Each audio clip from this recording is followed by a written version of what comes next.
Hello everybody, in today's video I'm going to be showing you my top 5 favorite OLL algorithms. Now I picked these 5 because when I run into the case that I'm going to show you, I get excited because I know the algorithm and I find the finger tricks very fun to do. Now I've noticed that over time my finger tricks have changed compared to what the notation said when I was first learning. So I will be writing the notation how I do it now. And maybe if you know these, you can try that notation and see if it's more beneficial for you or not. But it's just the way that I've developed them over time. I don't know if they've become more inefficient or if they've become more efficient. I have no idea. But it's just the way I do them, and I seem to be able to execute them pretty quickly. So anyways, guys, let's get on with my top 5 favorite OLL algorithms. So the first one I have is a very, very easy and basic and simple one. Now I knew a really difficult way of doing this before, and then somebody at a competition showed me. It's just a fat anti-soon, and it was so much easier, and it became super fun after that. So basically, the way that you recognize this case is you're going to have the center with two edges and a corner all blocked together. You want to put that in the upper right, and then look in the front, and you'll see that there's going to be two yellow ones matched, and they're either going to be here or they're going to be here. And this one is here. And so this is the way you want to hold it. And basically it's just a fat anti-soon. And it solves it. So I'll show you that again slower. And now I'll show it to you in slow motion.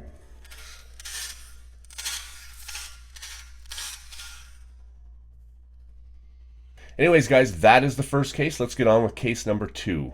So this next case is really simple because there's only one of them, and it's basically, I call this the H case, and every time I get this I get really excited because it's very, very fun to do. It doesn't matter how you do it, you can do it this way or this way as long as the H is facing you and it doesn't look like an I. So here's how it looks. Very simple. Here it is slower.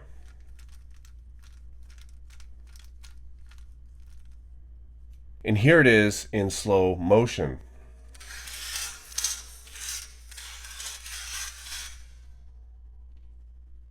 So anyways, guys, that is case number 2. Let's go on with case number 3. So this case I find is a little interesting. I'm fascinated by it because of the finger tricks that I use with it. It's kind of hard to explain how I do it.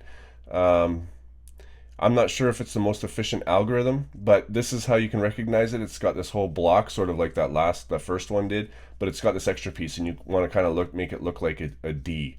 And then there's two cases when it's like this. One will have all yellow here, sort of like this, which is a very, very easy case, or like this, which is a little bit more challenging.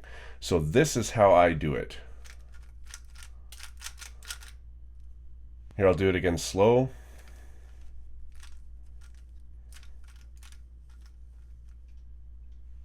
And here it is in slow motion.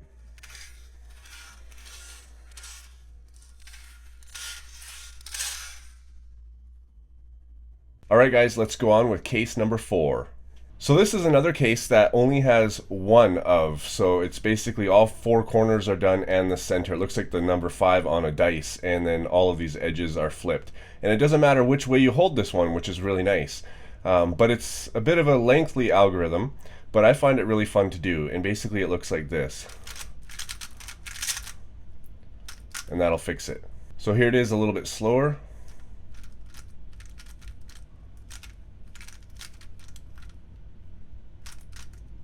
And here it is at speed in slow motion.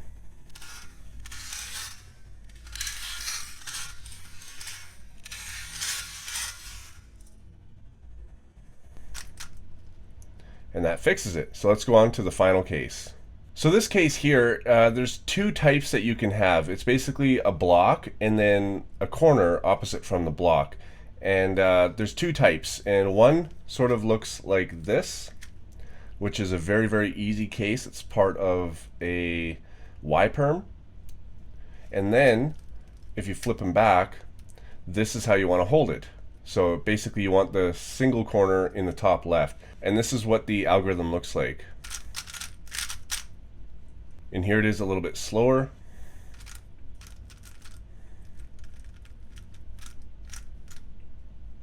And here it is in slow motion.